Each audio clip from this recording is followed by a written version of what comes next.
Howdy folks, welcome back to my World of Tanks replays with the Mighty Jingles. We're still on the patch 7.5 test server, and that is in fact an E-50M that you're looking at. I really hope I pronounced that properly. We'll just call it the E-50M from now on, save my blushes when I try to pronounce German words correctly. So, well, yeah, there it is. Finally ground out the last little bit of XP I needed to unlock it, and then the last little bit of cash I needed to buy it, and there it is. How's it different from the E-50? Well, it's really not. There are differences, don't get me wrong. I'm not just talking about the gun. The stats are pretty much almost exactly the same. We'll just have a look through the numbers first. So there's the E-50M, there's the E-50. As you can see, they're very, very similar looking tanks. I mean, you'd never get an M48A1 confused with an M46. You'd never get a T62A confused with a T54. But there's going to be a lot of people who, at first glance, can't tell whether they're looking at a 50 or a 50M. They are very, very similar looking tanks. Physically, they have changed, but the differences are subtle but significant. But we'll get on to that in a minute. First, we're going to look at the numbers. So, it's received a health buff. It's gone from 1750 to 2050, an extra 300 health. One hit, basically.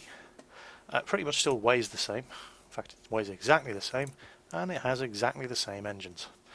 There it is, the Maybach HL235. It says it's only compatible with the E-50M, but it's the 1200 horsepower engine that all the German Tier 10s get. Speed limit is the same, 60 kph. It's still a very, very fast tank, and it accelerates reasonably well with that powerful engine, but it is very heavy. Now, one of the major buffs that it's received from the statistical point of view is the E-50 had a 26-degree traverse speed. It was really sluggish when it came to turning around. Well, that's almost been doubled. The E-50M, doesn't turn as quickly as the other two Tier 10 mediums, but it still turns pretty quickly. The armour is exactly the same on paper. The numbers are exactly the same. There we go. 120, 80, 80 on the hull, 185, 80, 80 on the turret. And there you go. Exactly the same on the E-50. However, those numbers are very deceptive, and we'll come to that in a moment. What else? Same view range, 400 meters, which is great. 30-degree turret traverse, which is the same as on the E-50. I mean, that's not slow, but it's not as quick as the other two Tier 10 mediums. And then the gun. Now, the gun, I've covered this in the other comparison videos, but just for the sake of completeness, we'll go back to the tech tree and compare it. It has basically the slowest rate of fire, but the best penetration, and is easily the most accurate of the three Tier 10 tank guns. So here's the M48A1's M68 gun, and the T62A's. No, that's the tank. Silly jingles. There we go. The D54TS. And quick comparison, because we've covered this before in other videos, but just for the sake of completeness, we can see that it has the slowest rate of fire, with the T62's gun coming in as the fastest. It shares the same good alpha damage as the M68 gun on the pattern. The aiming time is the worst, but not by much, 1/10 of a second. It has the best penetration, but when we're talking about a difference between the gun with the worst penetration at 264 and the gun with the best penetration at 270, the differences are just, they're there purely so we can say there are differences. They've basically got the same penetration across all three. But here is a significant difference, and that is the accuracy. It has all of them completely nailed. I mean, that's fairly accurate there on the M68 gun on the pattern, and it's a vast improvement over the accuracy of the previous gun on the M36, the M46, sorry. But this is just absurd. That's even more accurate than a Jagdtiger. That's just wow. So it's got the best penetration, the slowest rate of fire, and the best accuracy of the Tier 10 tank guns, and that's pretty much to be expected. It's a German gun. That's their hallmark. Now, this slow rate of fire, slowish rate of fire, there is a plus side to this, kind of. It's going to benefit more from a gun rammer than either of the other guns, because the gun rammer gives you 10% increased loading speed, and if you've got a really rapid firing gun like the T62A, 10% of nothing is still pretty much nothing. You don't get much benefit putting a gun rammer on the T62A. You get a lot of benefit putting a gun rammer on something with a 6.25 rounds per minute rate of fire, because the gap between each shot is so much longer that 10% of a big gap is more than 10% of a little gap. So you definitely want a gun rammer on this thing, no question about it, and you'll get a lot of benefit from it. Now, I was talking about the physical changes. There aren't many of them. They're very, very subtle. The two tanks look very much the same, but they're pretty significant. First of all, just the look of the tanks. They do appear very similar, but what they've basically done is they've flattened the E50 and they've stretched it a little. So it's still got the same ton, it still occupies the same volume, as you like to say, the same ton, still got the same tonnage, the same weight, it still occupies the same volume, but it's not as tall and it's slightly longer. So that means it's a smaller target from the sides and it's a smaller target from the front. Not much, but every little helps. Now, what you're going to notice at the sides, it's only 80mm thick armour, same as on the E50. But look at how much of the side is actually vulnerable on the E50 compared to the E50M. So there's the E50M, and there's the E50. And you've got all of this hull here. It's a huge target from the sides compared to that. And that is going to be significant, and I'll tell you why, because here there's an ammo rack, and that was the death of a lot of E50s. They got shot in the flanks. It was really difficult to miss, that much acreage on the side of the tank. It's going to be harder to hit on the E50M. Now, I spoke in my German tank preview video a couple of days ago that I thought, looking at the tech tree pictures, two things: that the gun mantle on the E50M covered more of the front of the turret, and that there was additional sloping on the front of the hull. Well, I was kind of right and I was kind of wrong. First of all, gun mantle does not cover any more of the front of the turret. As you can see, it's pretty much the same. However, it's been flattened. The turret isn't as tall as it is on the E50, so there's less of the front of the turret to be shot at, and it's still got a pretty good slope on it, pretty much the same as on the E50. So that 185 turret armour, in effect, from the front, without any angle, without any angling, just the slope, is actually about 200mm thick. Which brings us on to the front of the hull. Now, if you take a close look at that angle there, you'll see that when I said it looked like it had received additional slope, I was wrong. It's exactly the same angle, but don't forget, it's been flattened. And if you look at it from this angle and pay particular attention to the lower glacis, watch this. Smaller target. So the upper glacis still roughly covers the same kind of area, but the tank's been lowered. So that means there's less lower glacis visible to be shot at. But it still has the same ground clearance.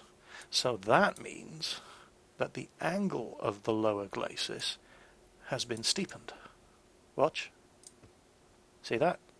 So not only is the lower glacis on the E50M a smaller target, as you can see there, if you look at it here and look at that angle, it's not only a smaller target, it's also at a steeper angle, and that is incredibly good news for E50 drivers. Couple that with the fact that on the E50M the transmission has been moved to the rear again, where it belongs, and this is great news. So you're a smaller target overall to hit from the front, your weak spot is smaller and has better sloping protection. So I would have to say and I haven't actually played any games with it yet, but I would have to say that this is definitely the best armoured of the tier 10 mediums. Now, the armour on paper is only 120mm thick, and that's just the front of the upper glacis and the turret. This lower plate isn't 120mm thick. I don't know how thick it actually is. I'm going to take a guess and say 100mm. But with that much angling, remember, as I've said in my other tier 10 medium videos, it's not about the thickness of the armour anymore. You could have 250mm of armour on there. These guns can still get through it. Armour thickness is largely irrelevant at tier 10 now. It's all about the sloping and the angle that you present that slope towards the enemy. And with that in mind, I would have to say the E-50M has the best protection of any of the tier 10 mediums. So, I think this could be a very, very good tank. And as soon as I get some crew for it, I just need to transfer the crew over from the E-50. But first I'd like to get their skills up a little, because I don't have any gold. I spent it all to convert my XP. And we'll get a game or two under our belts and see how this baby performs. Well, here we are, E-50M. What a lovely, good-looking tank that is. Oh, yes. This isn't my first game on the test server in the E-50M. This is actually the second game I played. The first game was, I think it was Sand River, and we were attacking, and it was a bit of a disaster, so we will never speak of that again. This game, on the other hand, was a pretty good match. It wasn't exceptional, but I think it showcases what the E-50M is good at, and that is long-range shots. With that .3 accuracy on that gun, it is absolutely devastating at long range. You're practically a tank destroyer, but you're a very fast, well-armoured tank destroyer.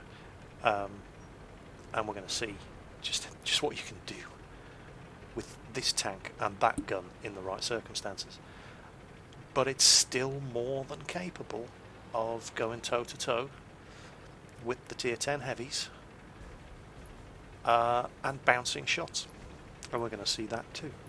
Still got that same blistering 60 kph top speed, and look at how quickly it turns. That is such a revelation after playing the E-50 at tier 9.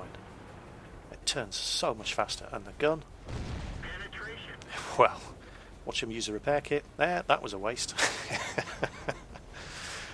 Anyway, yeah, T50, E-50 at tier 9, I like it. I think it's a good tank. I've got some good replays up of it in some of my videos. They tend to be the exception rather than the rule, however. I freely admit I am not a very good E-50 driver.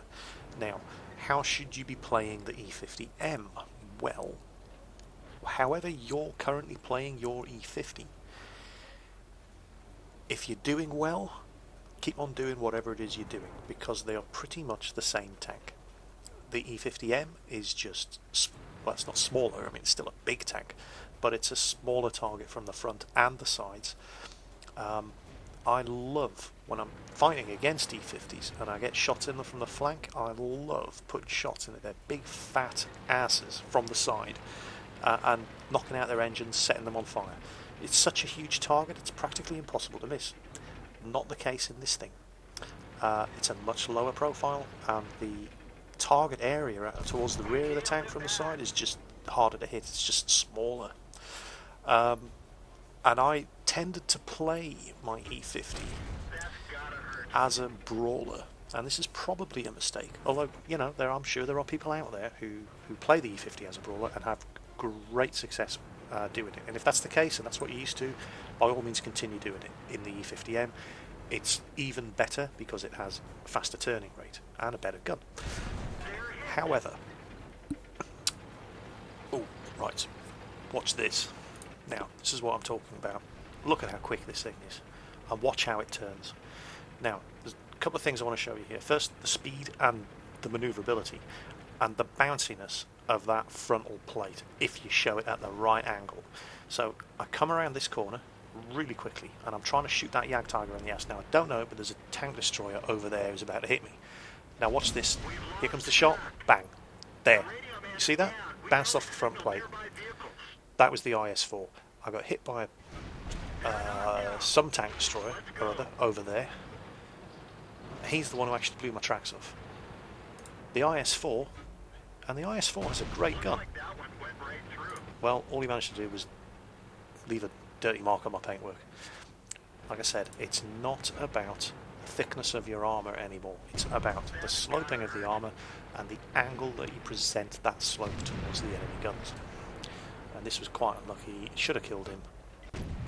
Penetrated, but didn't do any damage.